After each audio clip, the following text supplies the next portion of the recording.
Myself, Dr. Sumit Agrawal. I am a consultant plastic surgeon at Harleys clinic in Mumbai and Dubai.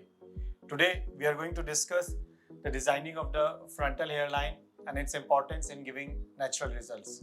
As we know, the result of the hair transplant depends a lot on the design of the frontal hairline, the angulation of the grafting, and the number of grafts implanted to give a thick look. So, while designing the frontal hairline, it's not a fixed line on the forehead. It is a hairline zone that is created as per the aesthetics of the face. So, if the hairline is too low, the forehead will look small and it will look quite unnatural. Frontal hairline is too high, it will give a big appearance to your forehead and will give a more than your age look. So there are few guidelines which needs to be followed marking the frontal hairline.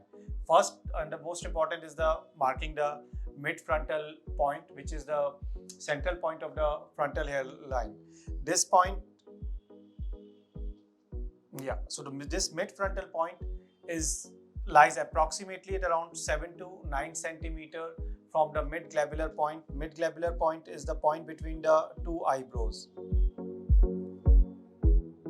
So the center point between the two eyebrows, mid-glabella, the distance between the glabella to the frontal hairline can be around 7 to 9 centimeter depending on the height of the face and the grade of the hair loss. Another guide to marking the mid-frontal point is if you see on the lateral profile, the curvature of the head changes from vertical to horizontal. So the junction where the curvature of the head changes from vertical to horizontal is the point for the mid-frontal point. Another aesthetic rule or the golden rule which should always be followed is that the height of the forehead is approximately 1/3 of the face, which means the distance between the glabellar point to the mid-frontal point and the distance between the glabellar point to the tip of the nasion and from the tip of the nose to the chin should be approximately same. So here it is around 7.5 centimeter. Next point to be marked is the frontotemporal point, which is the point where the frontal hairline meets the temporal hairline. So this can be traced by following the temporal hairline up. So this frontotemporal point should be equidistant from the level of the eye on both the sides to ensure symmetry. It is around 8 centimeter.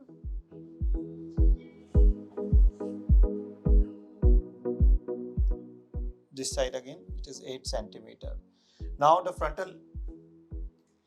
this frontotemporal point should always, on the side profile, this frontotemporal point should always lie above the profile line of the mid-frontal point. Now the frontal hairline is designed by joining these 2 points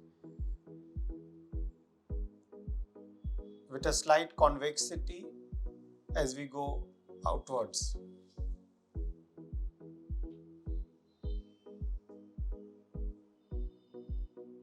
The frontal hairline always meets the temporal hairline at an acute angle. In no case the angle should be blunted or the hairline should be made concave as it will look very unnatural.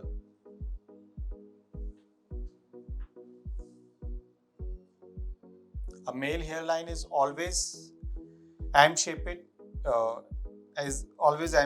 Another important point about the hairline is that it should be marked above the forehead muscle, that is the frontalis. Just lift your eyebrows up. Yeah.